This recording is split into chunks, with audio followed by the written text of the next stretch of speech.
All right, so let's move on to the next one. What's one thing that you would change about the film? Or what's one thing you didn't like about it? I guess we could go that route either way. I'll take this one first. Every time I've ever watched the movie, I really like the movie. I like the dialogue. I like the character. I like the enthusiasm of Dignan, and all the characters I think go well together. They respond and act well with each other, so that's never the problem. My only problem with the film is I think in the second act it drags.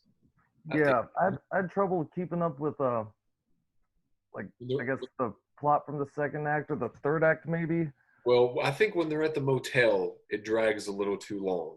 The movie's only 91 minutes, but I think if you have to tell your story and you want to get it, not having And it it was getting into the love interest with the one guy in Inez, and I and think Inez. I think honestly, you kind of need, I guess, a little bit of the love story because he gives that money to Inez, which is what leads them to be, Yeah. You do left the a lot. housekeeper $500 tip. Yeah. And I was watching that, and he was like, "You better not say that about her." And he's like, "Well, she is a housekeeper. She was a housekeeper. Mm-hmm. Like, he wasn't putting her down. She was a housekeeper at this motel that they were, on the run from Johnny Law at." And but I think they could have cut some of the Inez storyline out. Yeah, I think that I kind of if they would have blended it a little bit more, because I feel like there's like distinct acts, but they don't always have a lot to do with each other. Yeah, So I think like when you get to the second, it's like when we get to the midpoint and head to the second half of the film, we just like the movie like starts all over again. yeah, Yeah. And then Inez shows up in the third act, which is like, okay, that's fine. You brought those two together. But I really felt like it just, I would have loved to have seen something start brewing earlier than just kind of like, because when I went back and looked it up, I really didn't understand what the goal was, like what exactly they were trying to accomplish. And then I gathered that the goal was to rob this place.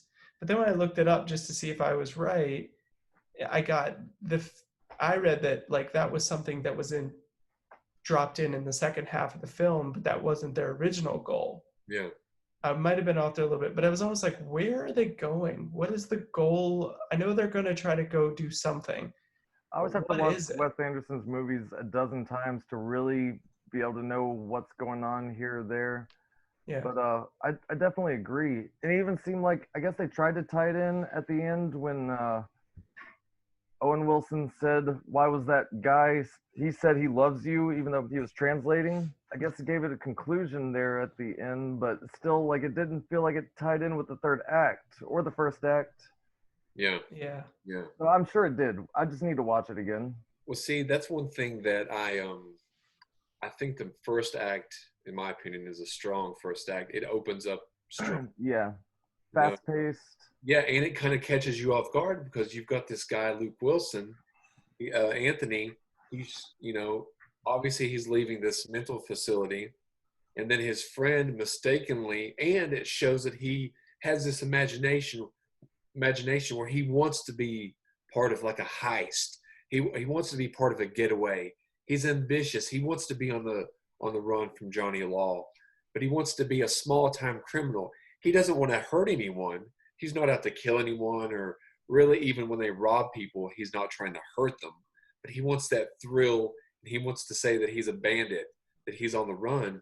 And I think that is it's foreshadowed in that very scene when the doctor is like, this who's that, and he's like, I just couldn't tell him. He got so excited that I just couldn't tell him that I checked myself into this place. And then as the doctor is pulling up the sheet, he's running back around, and Dignan's like, who's that? Did you get the janitor to pull it up? Smart thinking, smart thinking. And then the doctor, Digman, waves his hand, and then the doctor, does that, wave. And I think that's a great first act because you're like, what's going on here? You can tell it's not very serious, Mm-hmm. but it's like you see kind of the delusions of Dignan a little early on. Then he's got this notebook with a 50-year plan, a 100-year plan about being thieves, robbers, heistmen. So I Yeah. thought that was pretty And interesting. even before he jumps out the window, and goes down the sheets, he like tells the doctor, like, "Hey, it's just the first story window. I tied some sheets together. Bloody blah." Could almost ask for permission, so that like he wasn't really getting away with anything. He could have walked out the front door. Yes, yes.